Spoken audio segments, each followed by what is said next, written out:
할렐루야. 오늘도 새날을 주신 하나님을 찬양합니다. 오늘도 말씀으로 시작하는 이 하루, 말씀 충만, 은혜 충만, 성령 충만한 복된 하루가 되시기를 주님의 이름으로 축복합니다. 자, 오늘은 예레미야 가장 마지막 장인 52장인데요 28절로 34절까지 말씀을 봉독해 드립니다. 하나님의 말씀을 경청하시기 바랍니다. 느부갓네살이 사로잡아간 백성은 이러하니라. 제7년에 유다인이 3023명이요 느부갓네살의 18째 해에 예루살렘에서 사로잡아간 자가 832명이요 느부갓네살이 제23년에 사령관 느부사라단이 사로잡아간 유다 사람이 745명이니 그 총수가 4600명이더라. 유다 왕 여호야긴이 사로잡혀간 지 37년 곧 바벨론 에윌무로닥 왕의 즉위 원년 12째 달 25째 날 그가 유다의 여호야긴 왕의 머리를 들어주었고 감옥에서 풀어주었더라. 그에게 친절하게 말하고 그의 자리를 그와 함께 바벨론에 있는 왕들의 자리보다 높이고 그 죄수의 의복을 갈아입혔고 그의 평생 동안 항상 왕의 앞에서 먹게 하였으며 그가 날마다 쓸 것을 바벨론의 왕에게서 받는 정량이 있었고 죽는 날까지 곧 종신토록 받았더라. 아멘.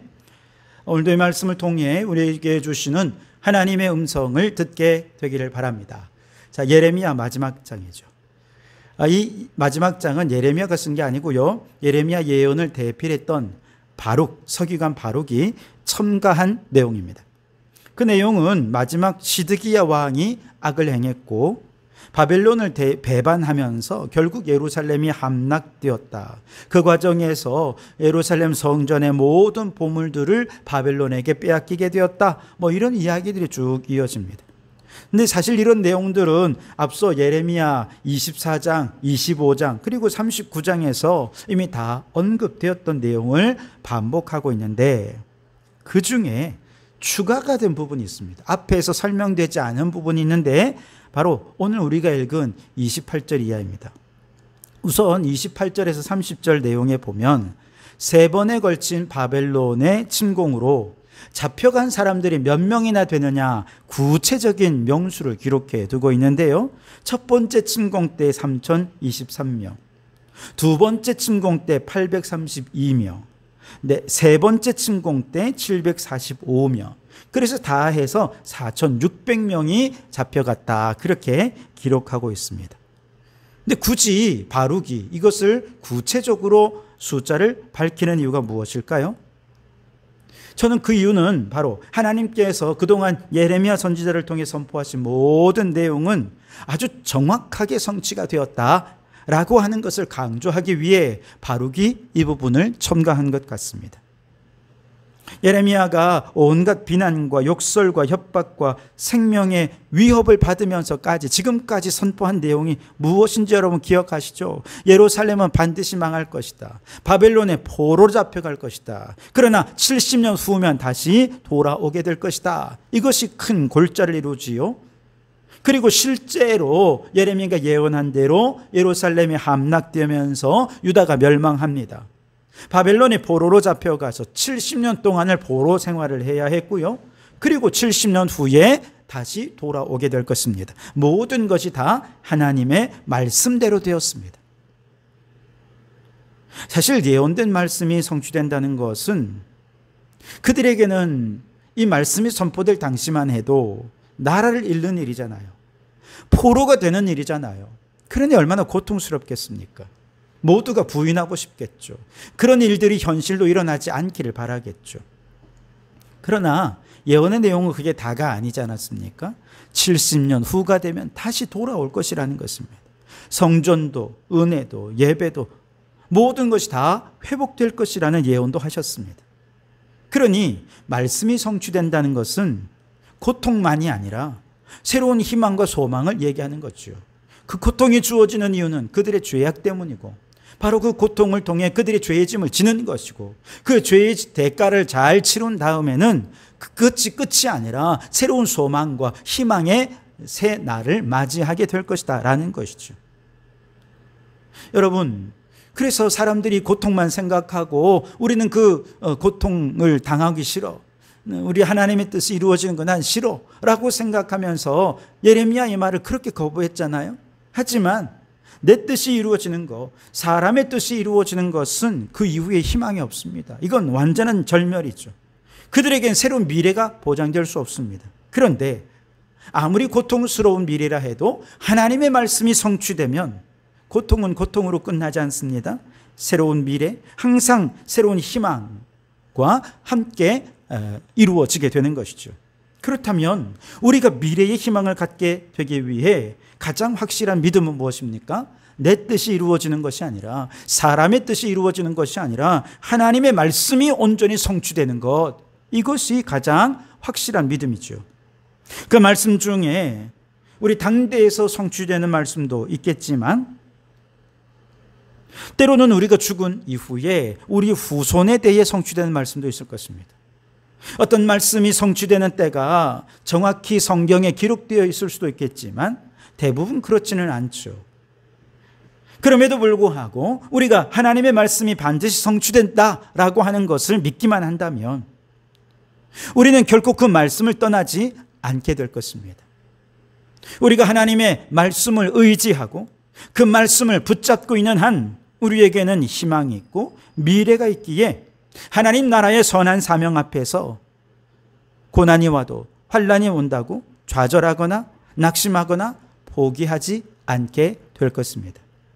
시편 33편 9절에서 11절에 보시면 그가 말씀하심에 이루어졌으며 명령하심에 견고히 섰도다. 여호와께서 나라들의 계획을 폐하시며 민족들의 사상을 무효하게 하시도다. 여호와의 계획은 영원히 서고 그의 생각은 대대에 이르리로다. 아멘.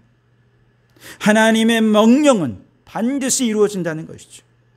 하나님의 계획은 반드시 성취될 것이라는 것이죠. 그러니 여러분, 하나님은 지금도 말씀하시고 그 말씀을 성취하시는 분이라는 사실을 믿으십시오. 그리고 하나님의 말씀을 붙잡는 성도들이 되실 수 있기를 바랍니다. 두 번째로 31절 이하에 보면 여호야긴 왕의 석방 이야기를 다루고 있어요. 마지막 절까지 쭉 읽어보면 유다 왕 여호야긴이 사로잡혀간 지 37년 곧 바벨론의 에윌무로닥 왕의 즉위 원년 12째 달 25째 날 그가 유다의 여호야긴 왕의 머리를 들어주었고 감옥에서 풀어주었더라. 그에게 친절하게 말하고 그의 자리를 그와 함께 바벨론에 있는 왕들의 자리보다 높이고 그 죄수의 의복을 갈아입혔고 그의 평생 동안 항상 왕의 앞에서 먹게 하였으며 그가 날마다 쓸 것을 바벨론의 왕에게서 받는 정량이 있었고 죽는 날까지 곧 종신토록 받았더라 그랬습니다. 앞서 30절까지의 내용은요, 예루살렘이 함락되고 시드기야 왕이 막 눈이 뽑히고 그렇게 고통스러운 최후를 맞이하게 되고 예루살렘은 파괴되고 성전은 약탈되는 등 정말 어둠이 자욱한 내용이었습니다. 그런데 30절 이하에 보면 여호야긴 왕이 석방이 됩니다. 그리고 그가 바벨론 왕에 의해서 아주 선대를 받고 후대를 받는 이야기가 기록되어 있습니다. 만약 예레미야서가 30절로 끝이 났다면 아마도 우리는 절망했을 것입니다. 아, 유다가 끝이 났구나.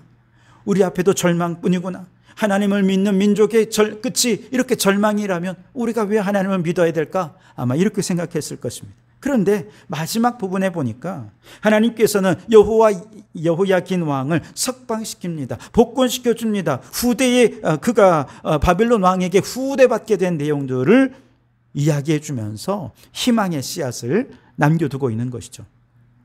여호야긴은 불순종해서 바벨론의 포로로 끌려간 이후 유다 백성들 전체의 형편을 대변해 주는 존재였습니다.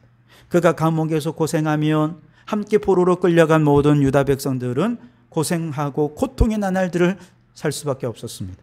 그러나 그가 감옥에서 풀려나고 왕의 상에서 함께 먹으며 융성한 대접을 받았다면 그것은 곧 유다 백성들이 그만한 대우와 또 대접을 받는 족속이 되었다라고 하는 것을 의미하는 것이죠. 그리고 이와 같이 바벨론에 끌려간 그곳에서 융성한 대접을 받게 되었다는 것은 이제 회복의 때가 임박했다라고 하는 것을 의미하는 것이고 백성들의 마음에는 새로운 희망과 소망으로 가득 차게 했을 것입니다. 오늘 우리도 마찬가지죠. 하나님께서는 절망의 자리에서 소망의 단초를 마련해 주십니다. 고통과 시련의 자리에서 위로를 받게 하시는 분이 우리 하나님이라는 것을 잊지 마시기 바랍니다.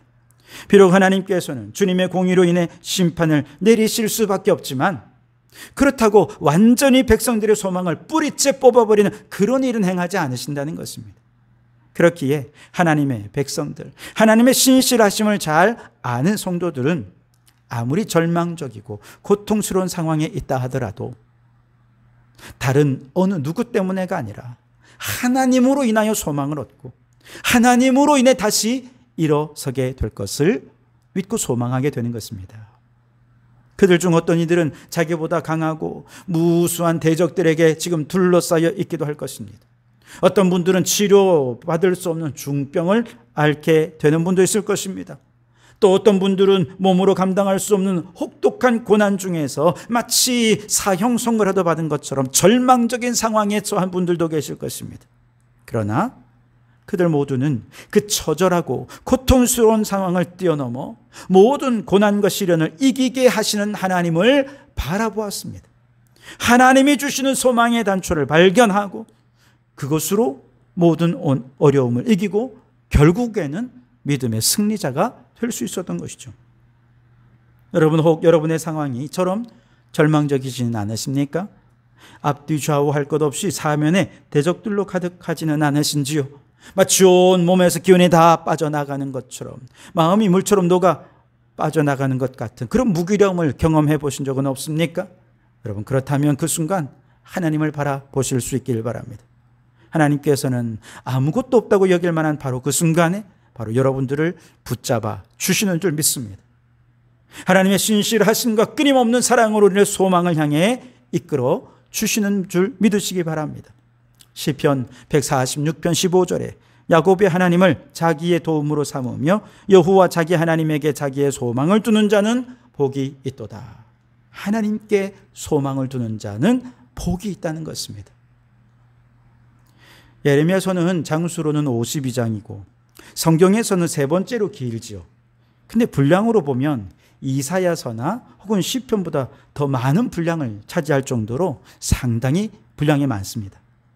이처럼 길고 또 많은 내용은 한마디로 범죄한 유다가 하나님의 경고와 회개의 메시지를 무시하면서 결국 심판받게 되었다 하는 얘기죠.